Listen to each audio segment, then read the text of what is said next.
Hello, hello. We had a technical glitch. Excuse me. So here we all come. Hi there. Sorry about that. I don't know what I have in my throat now.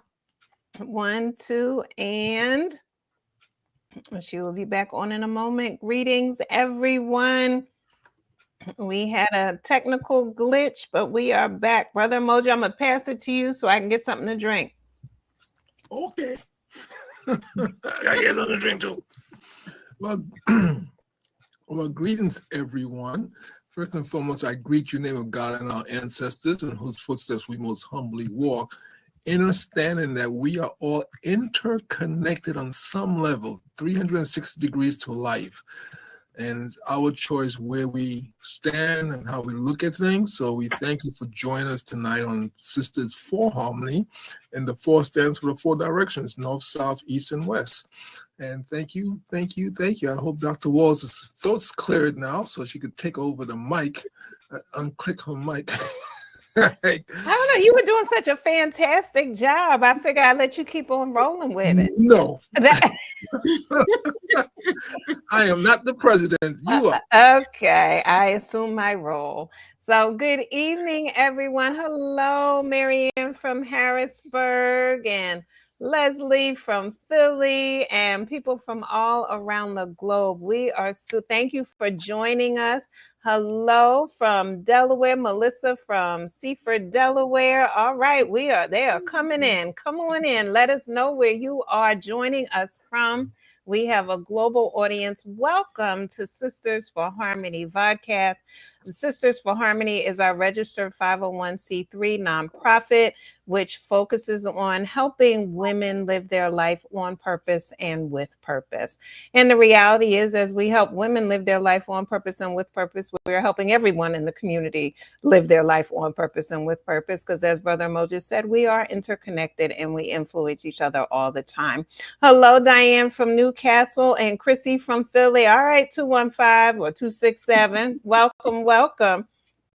Now, here's the other thing. If this is your first time joining one of our shows, I always encourage you to have either a pen or paper nearby or an open tab, because you are going to hear something that's going to inspire you, inform you, educate you, motivate you, and or something that you can give to someone else. That's just the way that we're built, and that's what we plan to do.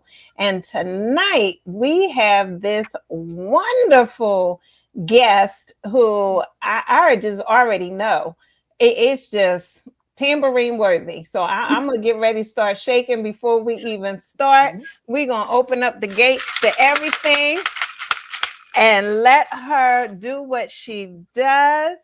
Come on, Rebecca Jackson Square, introduce yourself to the people. Wow, thank you. Iwinitu Ilango Makik, which in my native language is hello, relatives. Just echoing what our amazing hosts have already shared about our interconnectedness. I am so humbled and honored to be in this space to share a little bit about my journey and share a little bit of some awareness about Indigenous modern life and what it means to walk in purpose as a Native woman, finding herself through many, many different mirrors and windows. So I'm just so honored to be here. Wanishi, thank you for having me. You are welcome. All right. You are welcome. Go ahead, Brother Moja. I know you already chomping at the bits. I'm just listening. I'm happy. Because, as you know, since I kind of know you a little bit. Just a little bit.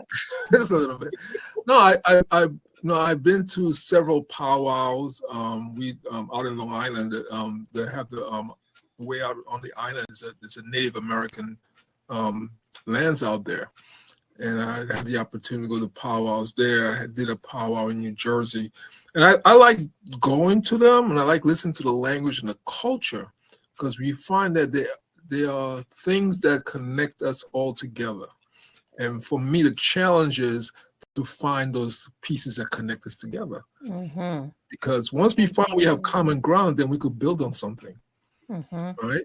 So I'm really excited to have Sister Rebecca on with us tonight, because as you know, Dr. Walls, I've been searching and searching for the Native American families. I could go into a web series because I don't want the web series to look one dimensional, just African American. I want people to see different cultures because the theme is everyone is touched by the theme, like it or not. Well, Human have you trafficking. told the people what the theme is, darling? I was just about to say, Okay, great. human trafficking touches all of us on some level. Mhm. On some level, and unfortunately, it's something that we have to talk about. We have to educate our children so that way, and we have to educate ourselves as adults on how do we keep ourselves safe in the society we unfortunately we live in today, where there are people who are looking to make money by disrespecting our freedom. Mhm. Mhm. So I'm really happy to have Sister Rebecca on here because I want to be talking to her after this. Yes. Yes. Well, let's get into the conversation so she can introduce herself to the people. So we have some background knowledge because we had a chance to read her bio. We get a chance to know her a little bit. But let's jump into the conversation. So, Dr. Ramantar, I want to get your voice up in this place. Please say hello to the Yes. people. Let them know what you do, and I'm gonna let you ask your first question. Oh, nice. Thank you. Good evening, everyone. I'm Dr. Natasha Ramantal. I'm a nurse and a board certified patient advocate. And I help specifically on YouTube, I help Black women who are seeking care abroad. I help educate them so that they can be more informed and make more informed decisions to be or live a healthier lifestyle. And I also have an independent patient advocacy business that is for everyone, where I go and assist you navigate through the healthcare system, making sure you know your rights and that you are making well-informed decisions that are not based on pressure from clinicians. It's whatever you desire. So that's my role. Yes. And I'm excited to have you, Rebecca. Thank you.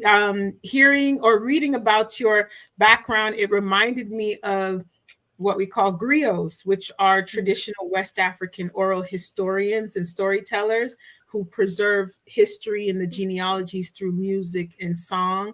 And so I was excited to hear that you were coming.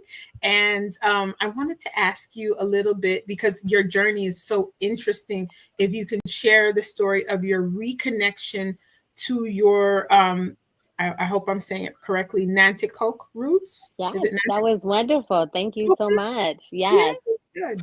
All right. I wanted to hear yes. more about what the journey meant for your Mhm. personal identity and also your purpose, because it plays a role. Absolutely, absolutely. I think that's a great place to start the story.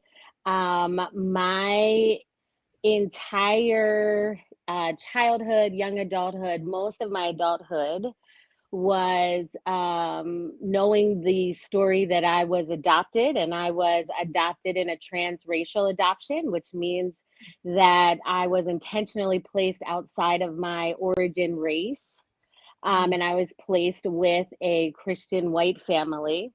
And so the impact and influence of that for the first 44 years of life is just an interesting context, when we talk about healing, when we talk about interconnectedness, because that happened, my adoption happened prior to the Indian Child Welfare Act of 1978.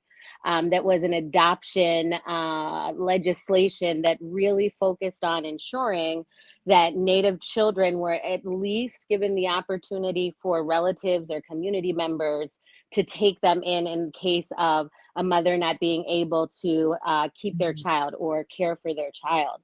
My adoption was finalized in August of 1978, and this legislation went into effect at the end of November Wow. 1978. And so I grew up in that scenario, typically being the only one in the room, but not having a space in my home environment or my inner circle to really be able to talk about that because the understandings of my adoptive family we're very different than how we know the impact of separation and attachment is with young children. And so growing up, I knew I was Native, but I knew that I was not allowed to connect with my Native connections until I reached adulthood at 18, when the stipulations of a closed adoption in Delaware would at least open up a little bit and give me the opportunity to search. I think I can actively acknowledge now in my healing space that I did not know the impact of being an adoptee until I returned home about 3 years ago. I was fortunate to have a phenomenal community sister who also is an adoptee, an international adoptee, and she had made the journey home. And I really saw her and I was like, wow, she did not die from this journey to her origin, to her roots. And so I was really, really inspired. So shout out to April, my sister, who really inspired me to feel safe and supported and ready to make what was in time a fast journey, but emotionally and psychologically was a much longer journey. And so the process had happened because in my professional space, I had decided to become a foster care trainer. So I would be training the foster care families that are interested in fostering children, the steps that they needed to take. When we talk about purpose, I think that was really when I was in a place of like, you know what, in the moment, it really almost felt like some negotiation or some penance of like, you know, I've been impacted by this. I've raised children. I'm in a happy, healthy place. I want to give good energy forward. But then a year into that, I will be very transparent with all of you. It became hard to share a religious-based professional development or personal development for foster families, as I was going through my personal journey and understanding the history that some churches had played in the displacement of Native children. And so I have an amazing husband who is really supportive. So shout out to Ruben, who's also listening, to really just be okay and feel safe in my inner circle to go ahead and make the journey. And I think it was a beautiful journey. Melissa from Seaford is my aunt. And I just love that she is on because she was kind of the welcoming committee, not only into my mother's, the Jackson family, but also into the community at large, because, you know, I know many of you understand that in tribal communities, trust is a major factor. When someone just pops up and says, hey, I'm related, that can cause some interesting truths to kind of be sat with. And I feel so honored and so loved by my birth family, who at the time did not know that I existed. My birth mother had told them that I had passed in childbirth. Wow. And so it was kind of through the DNA testing and Facebook. And, you know, it's a lot easier to connect now since the 21st century has happened than before. And really just centering a lot of my journey on not feeling like I needed to rush, making sure that I had a space and purpose to release, which is my art space, and having a willingness to being able to tell my story, because I know that through storytelling, whether you are holding on to the stories of your ancestors and passing them forward, or you're telling your own story, that has an impact, and it makes people, humans, really think and reflect. And I know that I'm not the only adoptee from the Nanticoke tribe. I know I'm not the only adoptee that is Native American and is searching for a way home. And so now I'm just really grateful for my connections and my positions and my opportunities to leverage and be vulnerable a little bit more to have a greater impact. So when we talk about purpose, I think my purpose is simply to tell my story. I have been guided by the ancestors to take certain opportunities and not take others, so that it feels very natural and organic to share my story. And I think the one thing that I have learned is that, it's hard when there are secrets, but when secrets are revealed, it's really a short-term healing process as you kind of push through that awkward. I think one of the great gifts that I have learned from our ancestors has been pushing through the awkward, or being in that warrior state of, I'm a warrior by standing in my space and just taking up my space. It's not always about the battle.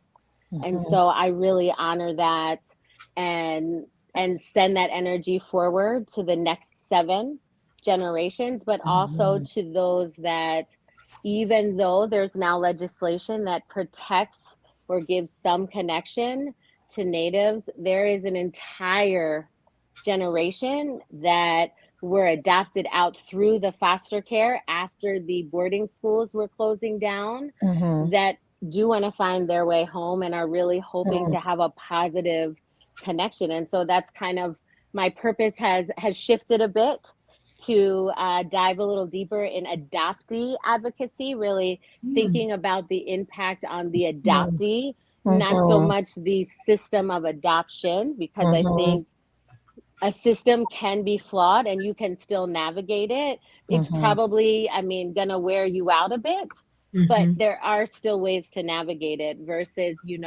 there's limited research, even in the narrative space, that really gives a large group of adoptees, adult adoptees, to really tell their story in a meaningful way on the impact of identity, connection, belonging, holding good boundaries, healthy boundaries in relationships. Yes. And, really just making sure that you can heal from the initial separation, even if there are not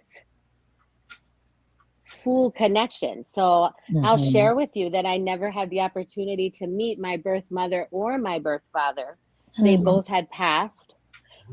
And in spite of that, the welcoming that both of those families have given me and my community is such a blessing. And I really think about, how can I not move that forward? Well, you done took my breath away and all of that. Compelling, seriously.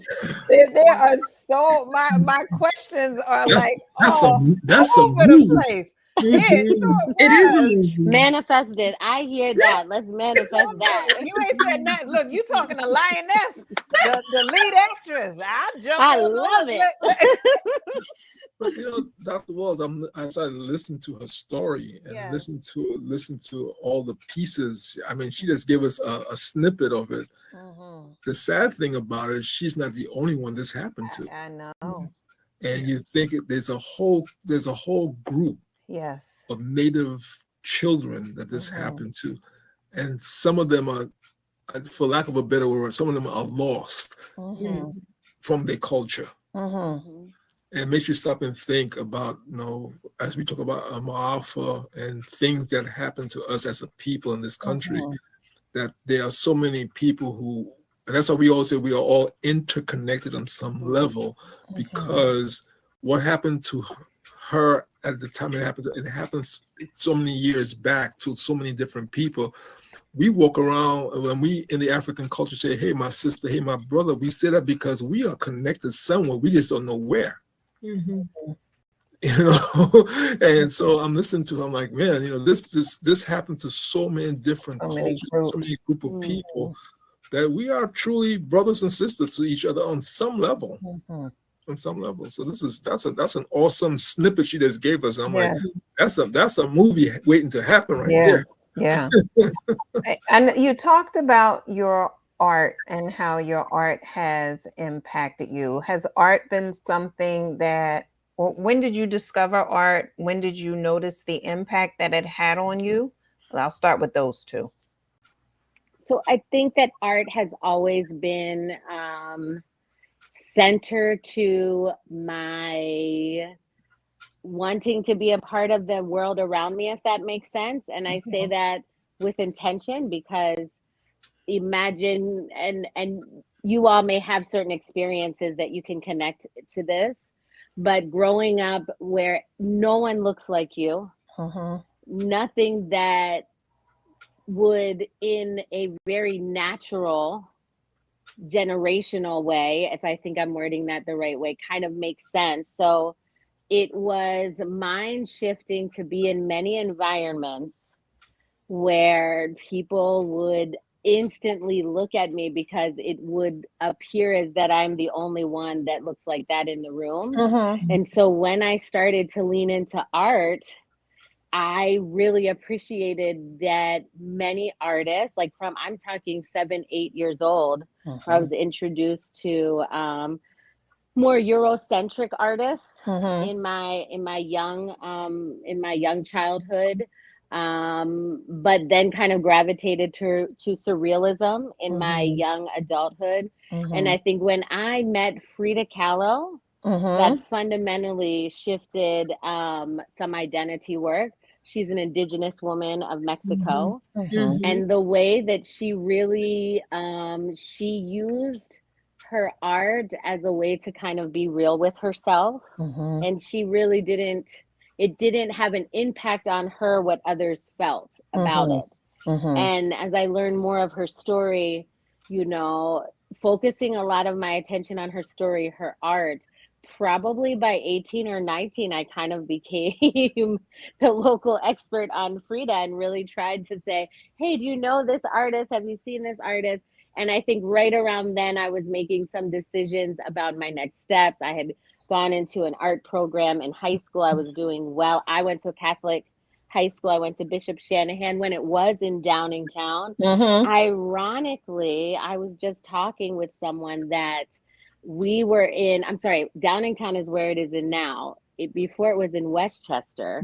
And I was a senior in 1996. And there was a KKK march that we were told about in our Catholic school to make sure to avoid these parts. And it wasn't, and I'm thinking and sitting and realizing how we're talking about history, but based on some of the things that we're seeing and that are being presented to us, it certainly looks like history is repeating itself. And so art, I kind of found a way to find hidden history in and like studying more of the stories behind the art and broadening my scope to not just the artist, but when it was made, because as an artist, I breathe whatever world happenings that is happening into my art, whether it's writing or painting, it's there.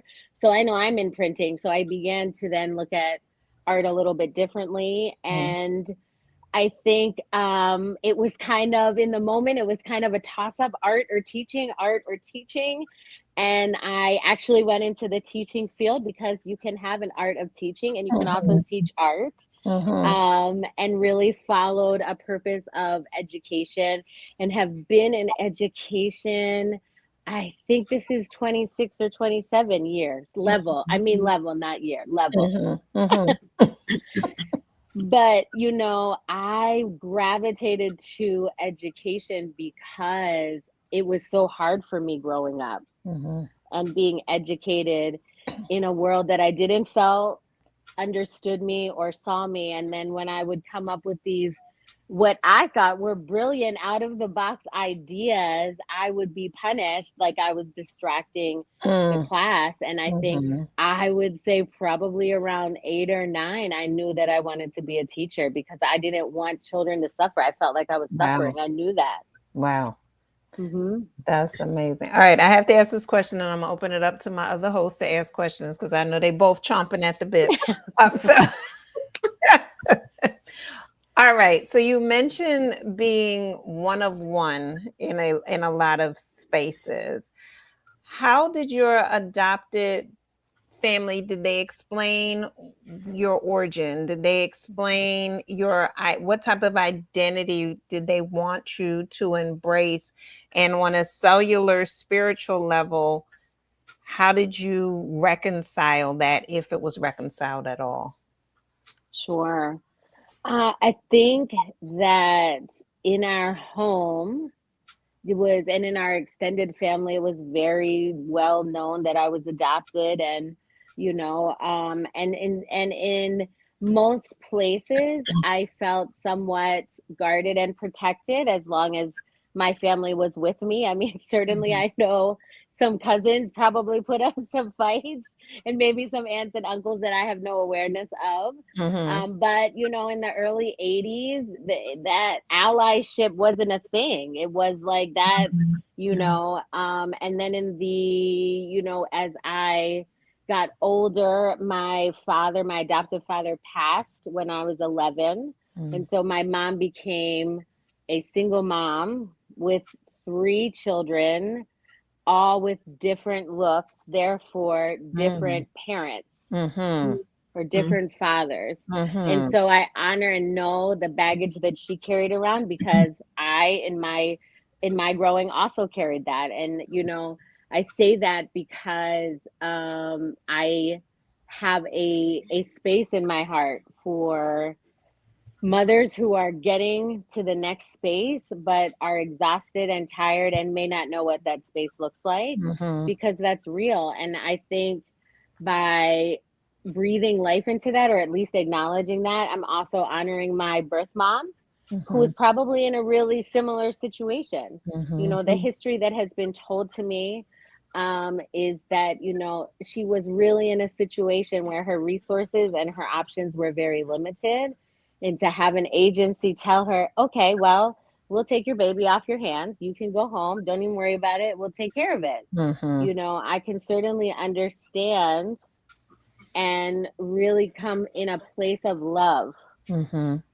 knowing that we make hard decisions in our lives based on what we believe is the best option. Yeah. And if we take that out and we fast forward that or rewind it, it might look different.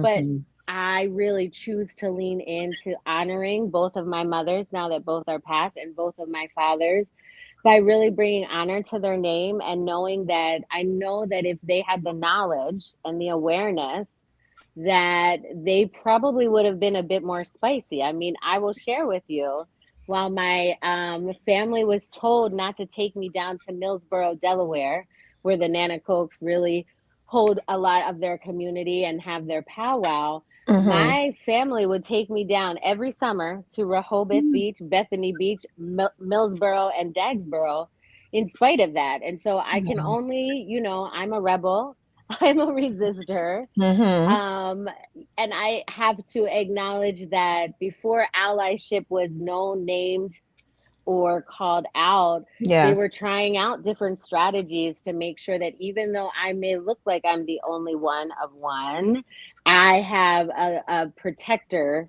group Mm-hmm. that'll make sure that I can move and navigate as well as I can.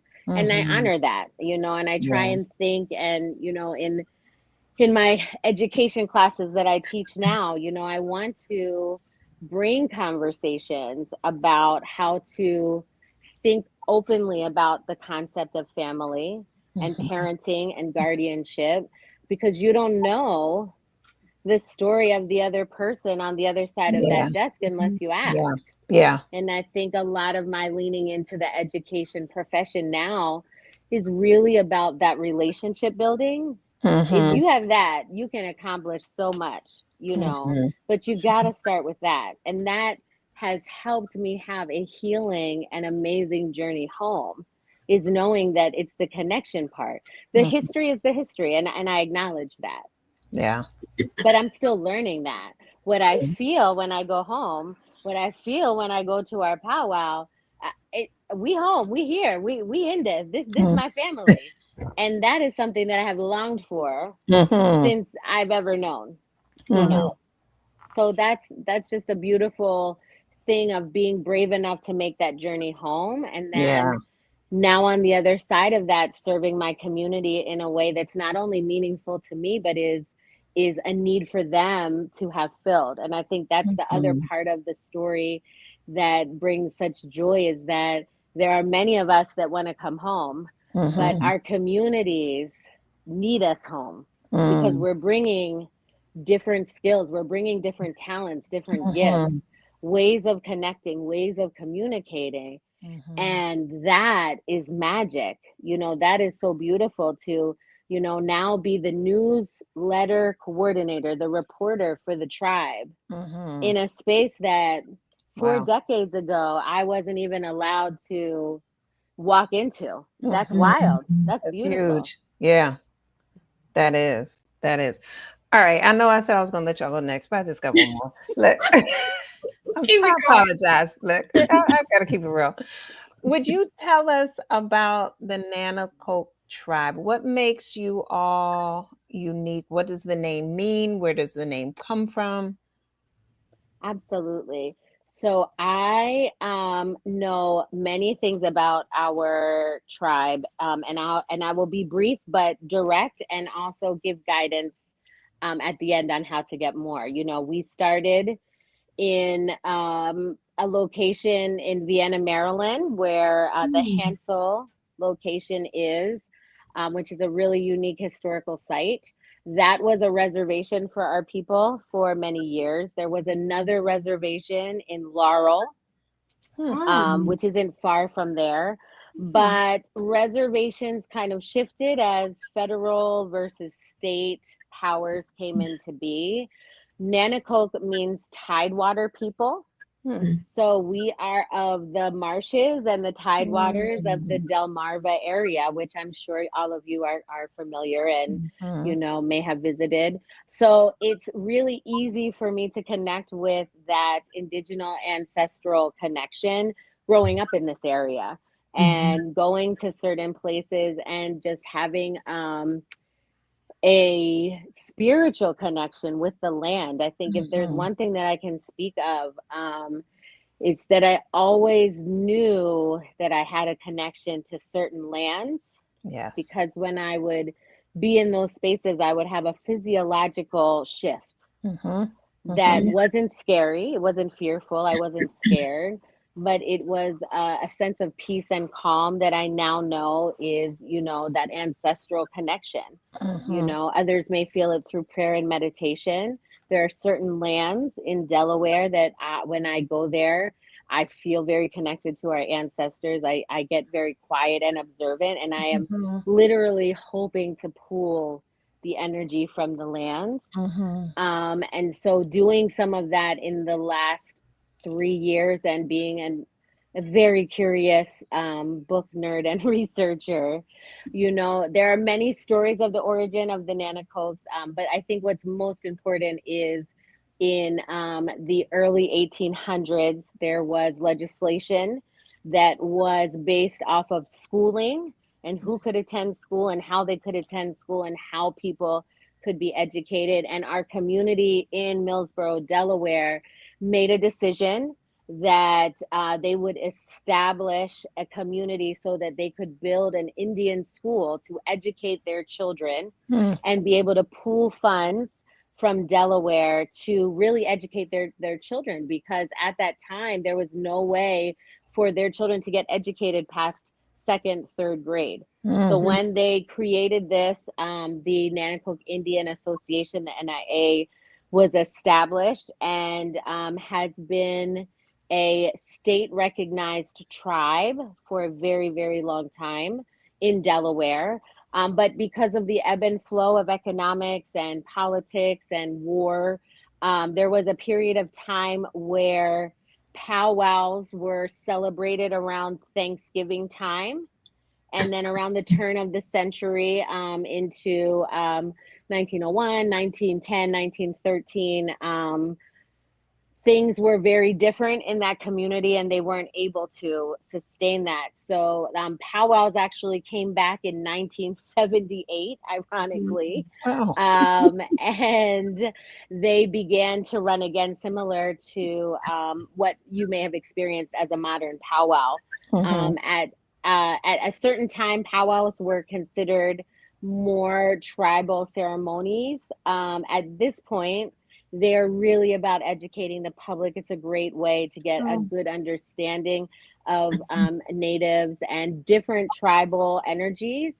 And we get so excited when people come and it's their first powwow or their 100th powwow, because I think, as you alluded to, each one is very different and unique depending on who's involved. And so we just had our 47th powwow the last September. And to kind of, when I was 18, right before college, I made the journey because I was just, everybody had to know that I was adopted out and everybody was going to know who I was, right? Of course. I was just going to say, hey, I was adopted 18 years ago. You know me, right? Right. I can come home with you, right? That did not happen at all whatsoever. And probably about the third time that I had told my story, I was like in tears, ready to go home because nobody knew who I was. Right. People were just like, who is this? Whose child is this? Whose child is this? And I'm there with my adoptive family who do not look anything like me.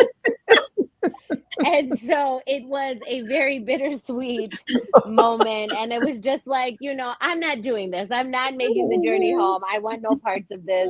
I don't even know if the first story that I was told is even legitimate. Right.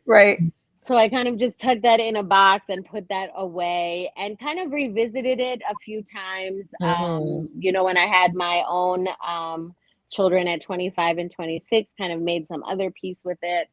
But then, more recently, the 3 years ago was really around the time that my adoptive mom had passed, that I really felt like going back home was not going to hurt anyone. And that was important to me to care for the people that loved me my entire life, to not cause harm, because certainly I asked a lot of questions and I sensed them either not being able to tell me or them getting frustrated that I kept asking the same question that they didn't have an answer for. So as a very young child, I stopped asking those questions and kind of began to do much more assimilation than standing out, which is where I think connecting with art was like my space to be a little out of the box. Yeah. When I had to kind of maintain a different identity. All right, go ahead, Dr. Ramatal. No, what she said is so interesting about maintaining another identity, because anytime I think of Indigenous people, the first thing that comes to mind is cultural preservation, right? And even the advocacy that you mentioned now. And I was just curious about how do you approach bridging like the traditional Nanticoke culture within modern community needs, like especially for young people growing up in diverse and urban environments? Sure. I think for my journey, it has been a lot of releasing what I was told and being curious and making some new learnings. Understanding understanding the difference between buying a smudge bundle and actually growing the items in your medicine garden and then binding them while you're praying and then having a smudge stick. So that piece, and so the release has been interesting because when you live with a concept for so long, and I'll share, when I came back into college and my heart was broken from my community engagement, I went to pieces. I didn't know what to do. I kind of refound solace and comfort and connection in Frida and the art, and kind of grounded in a Latino space, and really found myself connecting in a relationship with a Latino man, an El Salvadorian man, the father of my 2 children. And that kind of changed everything, because the Latino culture is there are relatives. They are literally on the bottom part of Turtle Island. I didn't know it at the time, but this was almost a sub-tribe to me that didn't really ask too many questions, because in the Latino Latinx culture, they're all shades, all sizes, all colors. Many different people can be in the same room and be Latino. And when I saw that in my early connections with this man, I instantly was gravitated to it and kind of immersed myself in the culture to the point that I absolutely wanted to pass as a Latina woman, because that was a lot easier than telling a 3-minute story that I didn't know how to tell in 3 minutes. So it would be 3 hours, you know, and it was so much easier for me to connect through marriage and then through children and just gravitate to them,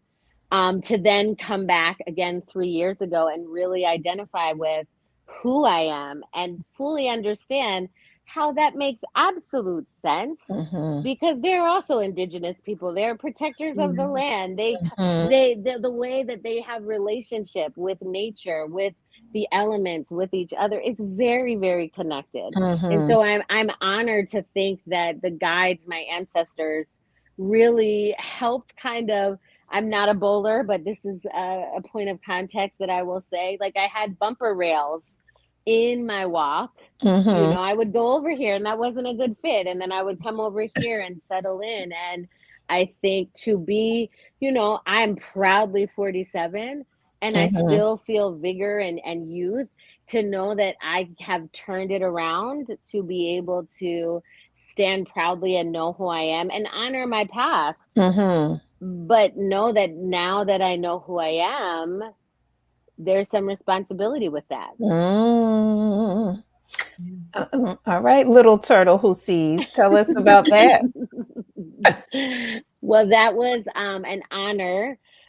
So in Native culture, you can receive a naming ceremony that is a really, really beautiful ceremony. And that ceremony happened in August.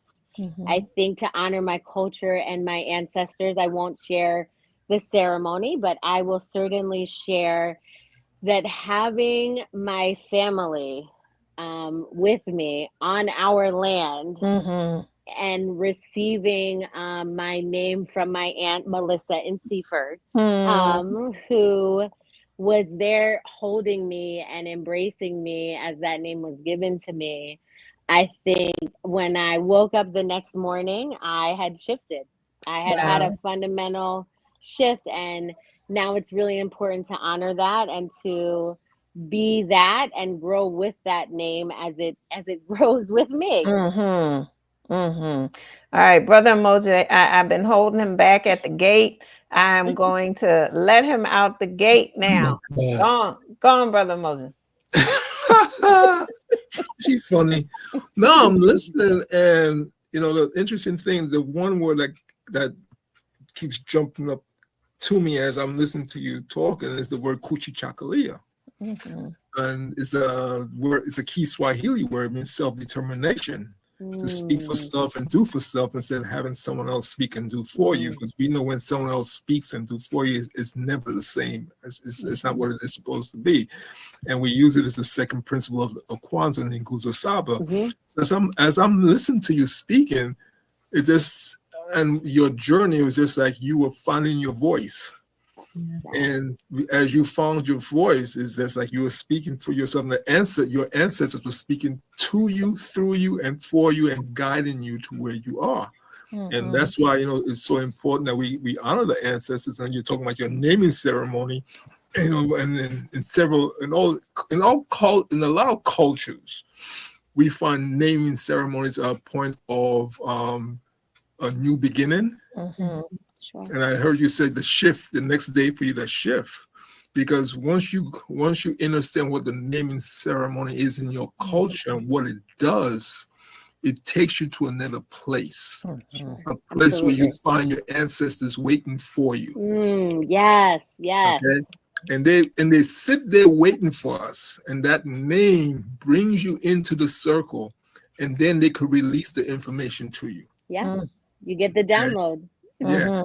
And so as I was listening to you talk, and it's kind of interesting to see a lot of cultures have this.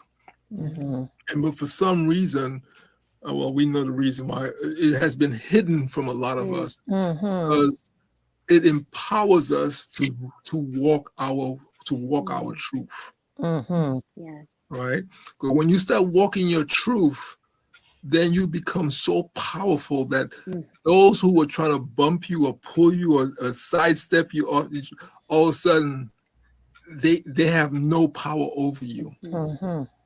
And when that happens, you have like a extreme highway to the ancestors, Mm-hmm. and you start to understand things differently. So I'm listening to all the stuff you're talking. I'm just sitting and I'm smiling inside, because I'm like, this is what we need today, is that we need to reconnect to our cultures, to our ancestors. You know, we've been told, unfortunately, a lot of times that's not a good thing to when they make the transition. But they say, a lot of people say, when they die, and we know they don't die. They transition from the physical into the spiritual. But the voices and what they had told you when they were there with you in the physical is still with you. Mm-hmm. And that's why sometimes we say, oh, I heard my father's voice, or I heard my grandmother's voice. I could feel the energy, I could feel them. Because they had this transition from the physical into the spiritual. And Mm-hmm. because a lot of people did not understand that, they try to say it was bad. Mm-hmm. Mm-hmm. Right. And as we are now that we're getting more enlightenment of reconnecting to that energy within us, we find that we are awesome people, able to do awesome things. Mm-hmm. So I thank you for sharing that, because you are talking from a native perspective. And for those of us who are truly listening to what you're saying, you are telling us we're all interconnected on some level. Mm-hmm.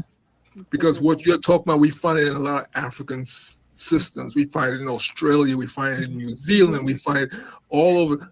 We might change the words because the language is different, but the form of connection is the same. It's transitioning, because I took the name. I have a Kemetic priestly name that was given to me by my teacher, and then I took the name Umoja because I was moving that direction, because Umoja means unity.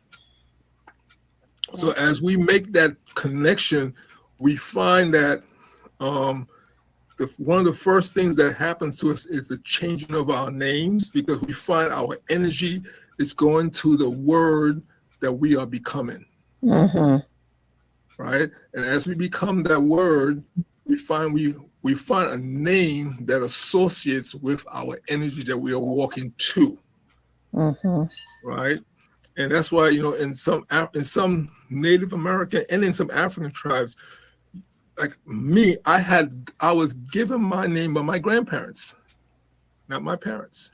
Mm. And we have, and a lot of cultures, they have naming ceremonies, and that as you know, in that naming ceremony, the elders get together, they look at the child, and they see what's in that child, because the elders have these eyes. They can look in us, and they name us from what they see in us, and why did we come to this earth at this particular time in this particular place, and they name us.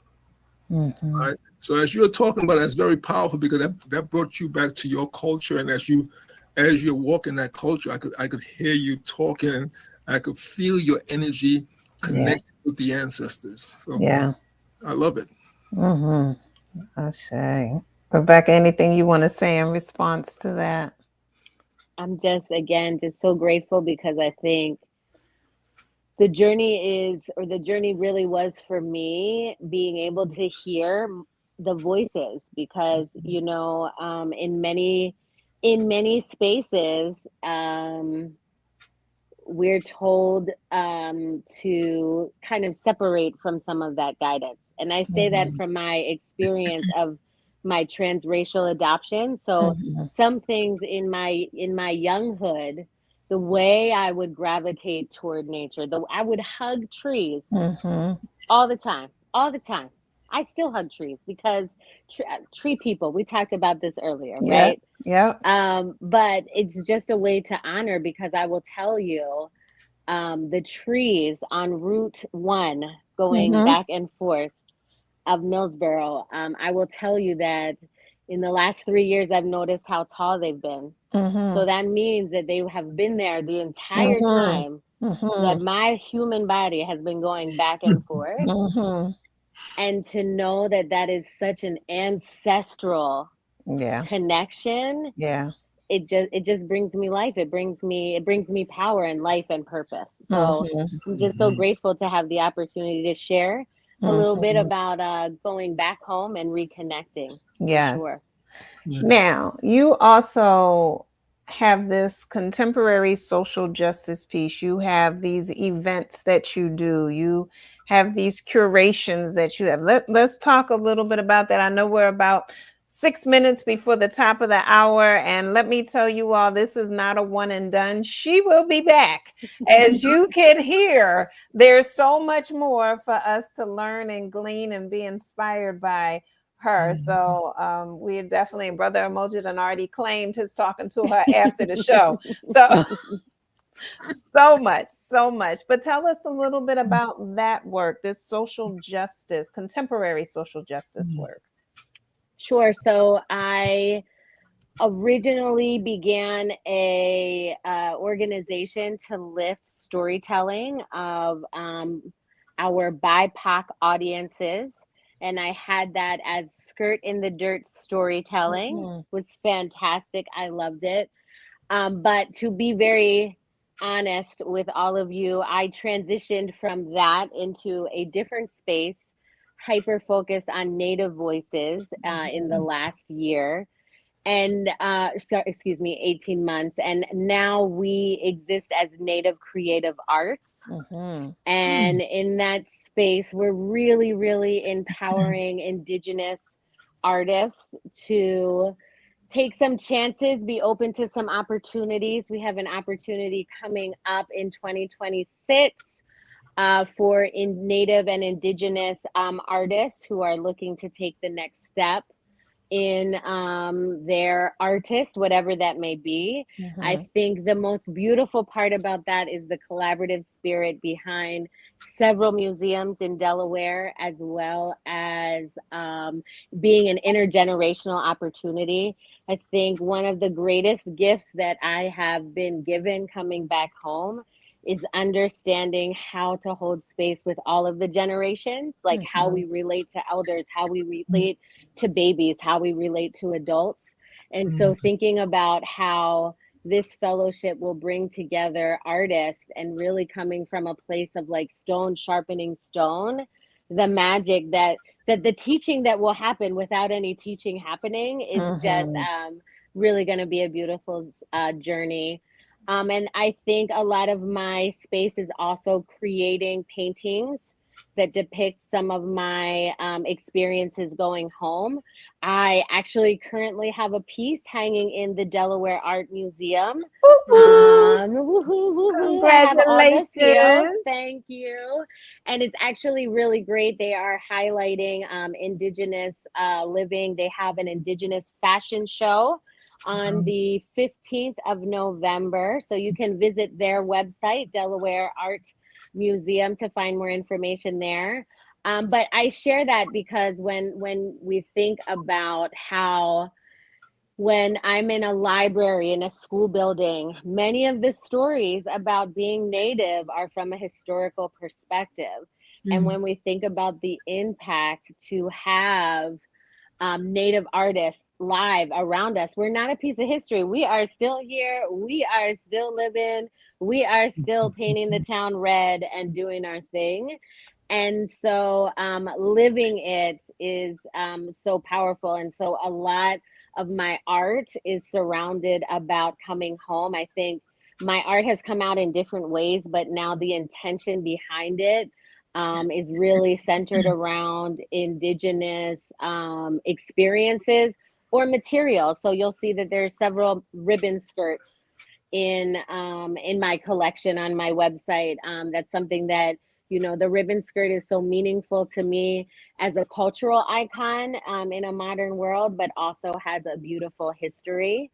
And so, you know, I am healing and I am living and I'm filled with purpose because I'm creating. And I know that when I stop creating, I probably need to sit still for a bit. And that's kind of my balance on gauging how I am, managing it. It's actually the turtle piece is what is on display at the art museum, since you have posted Oh, that. And that is a really interesting piece because that is a month's catalog of my life last year. So in Native Hmm. culture, the turtle is very important as a calendar. And so what I did is I took that as a space and a moment to recognize each space in my life, the year of 2024. And so my wedding dress is actually painted on one of those oh, squares. And mm-hmm. if you follow me or know me, you'll know that wedding dress as soon as you see it. I love it. I love it. So, all right, as we're getting ready to close out for today, again, I mentioned this is one, this is not done. We, if you have not subscribed to Ask Dr. Walls 525 on YouTube, I encourage you to do so. I have also placed in the chat room Rebecca's website as well as her Instagram link. Please also be sure to click on that and follow. Rebecca, anything else you'd like to share with the people before we close out for tonight? Any events, again, reiterate that you'd like them to come see, or just even how to get in contact with you? Sure. I mean, I think I have to lift this space up to all of my Native relatives. It's Native American Month. Please go spend money natively. Go to a shop, go to a reservation, go to a powwow, purchase a book or jewelry. Please support us. We need your love and support, and we are all relatives and interconnected. So, Wainishi, thank you again for this wonderful opportunity. You're welcome. I want to point out Leslie said that's beautiful. She was referring to your artwork. And then one of my favorite people, Dr. Ramatal, back off, said this is so very interesting. That's her mom, Rebecca.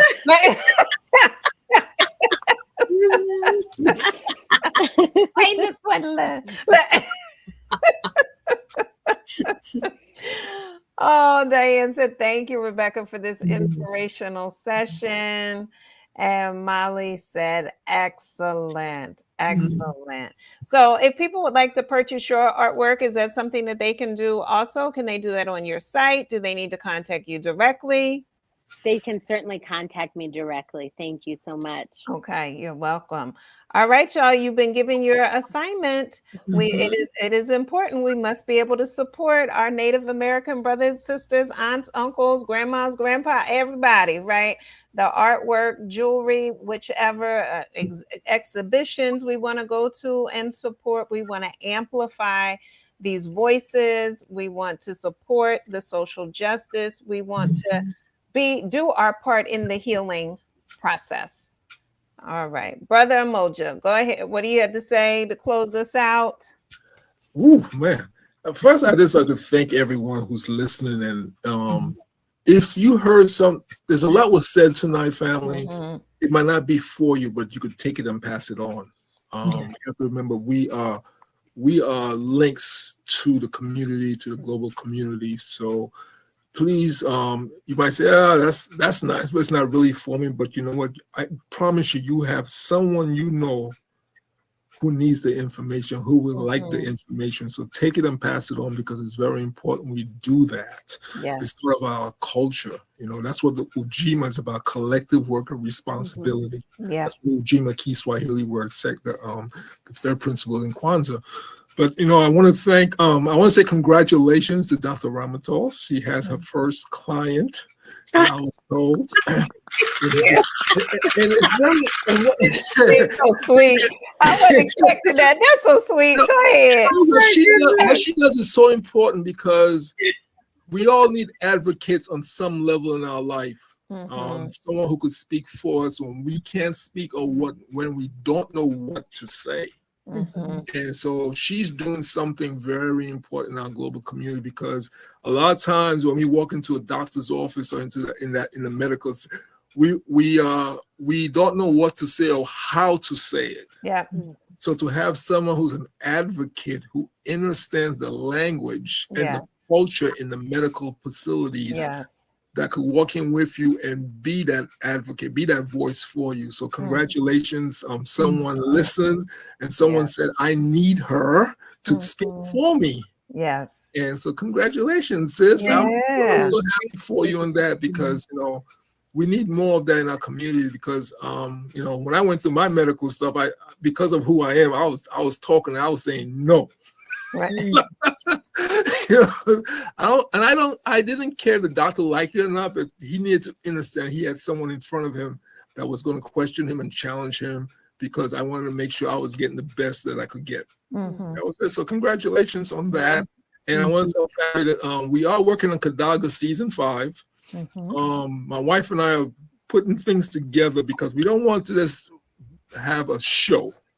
We want to inform people, empower people about human trafficking on as many levels as we could get the story out there about. So be patient with us. 2026 season 5 will be coming out. Yes. All right, Dr. Ramental, let people know about your service that you provide as a patient advocate, and that's something that you can provide globally.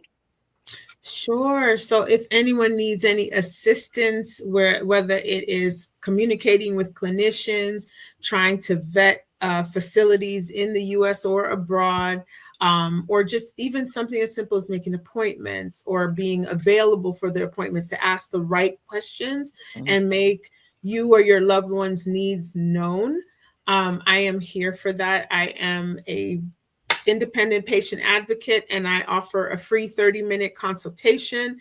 You can find me at www.medicaltourismrn.com. So I can certainly help you pursue culturally aligned, spiritually respectful care for yourself or your loved one. Fantastic. And her link is in the chat room. Also on the write-up on the YouTube page, all the links are there to Dr. Ramental, to Rebecca, to Ed, to Kadaga, to my work as well. And I just want to speak to Dr. Ramental's point, and also to Edmund. When you are dealing with a medical situation, whether it's one that you voluntarily choose to participate in or one where it's an emergency situation, it is always helpful to have a second set of ears and eyes on the situation because your body is going through stress and you're not able to take everything in that needs to be taken in. And you also need an extra brain to help you ask important questions. So I remember when my father was going through his cancer treatment and it was an experimental treatment. And the doctor said, most people don't pass from the treatment. And I said, then what do they pass from? Like, did the treatment do something to the organs? Did this, did that, right? And he wasn't banking on that particular question at that time, but then he was able to answer it. And we ended up very much liking my father's doctor. But it was like, let's have this full conversation. But had I not been there, would my father have asked that question? Most likely not. Right. So it is important to have that extra set there. Dr. Ramental is someone who does this professionally. So it is a service. But as Edmund said, this is someone who speaks that language. So, all right, y'all. Again, you're welcome. Again, and congratulations. And so, again, Rebecca, thank you so much. Thank you. This is so informative. Yes, dear. Would you tell them if about y'all are wondering why I'm saying dear, that's because that's my husband. Go ahead. I know there's people who are new to the show, like, boy, she's very friendly with him. Baby, what you need? Go ahead. Now let the family know about this week, this Saturday for Sisters for Harmony. And oh goodness, yes, thank you. Yes. So this Saturday, we have been supported by the Kendra Scott Foundation. And this Saturday, 20% of anything you buy from Kendra Scott, as long as you mention our name and put the proper I have to put it on our website. You put the proper code in, 20% of what you purchase will come to Sisters for Harmony, which will enables us to continue to do the work that we do in the community via workshops, networking groups, mentoring groups, all types of different opportunities just to help build and educate and support the community in the way in which it needs, in the ways in which we can help best. Yeah, And so one of the things that we do is by doing podcasts like this and bringing people who we get a chance to meet and have access to and exposing them, putting them on a larger platform to bring them to you all. Brother Mojo, you were going to say I something? was going to say, so if you're in the King of Prussia area, come and Yes. support, and you get a picture of Dr. Wolf. You're hilarious. Yes, from 2 to 4 on Saturday, we will be at the Kendra Scott store at the King of Prussia Mall from 2 to 4 p.m. But you can also shop online if you are unable to make it on Saturday and Sunday. And like I said, I will, let me put our link in the chat. I will update our website this evening as soon as I end this call, so that you can see what it is that you need to put in the, what do they call it? That promo code. Yeah, so we right. want to thank all the people at was it Dr. Imani? And yes, Dr. Imani is the one who made the connection to us to Kendra Scott. Yeah. All right, y'all. Well, once again, thank you, Rebecca. Thank you, everyone in the chat room who has joined us. And to my fabulous co-host, thank y'all as well. To our family in Jamaica, we definitely continue to extend our prayers to you all and others who were impacted by the storm. And of course, for those also in Kentucky who have just been impacted by that horrible airplane crash with UPS. So much. So we continue to raise our love and our light. As one person wrote many years ago, they said, it's not that there's more hate in the world, not more hate than love. It's just that hate's doing a better job. And I took that as my challenge to do more love. And so, it only takes 51% to tip the scale. It does not take 100%. So if we each do our part, let's just lean that more towards the loving side of life. All right. So I say go team with that. And as always, God bless and continue to live your greatest life. And we look forward to seeing you soon. Have a great night, everyone. Be well. Good night. Good night.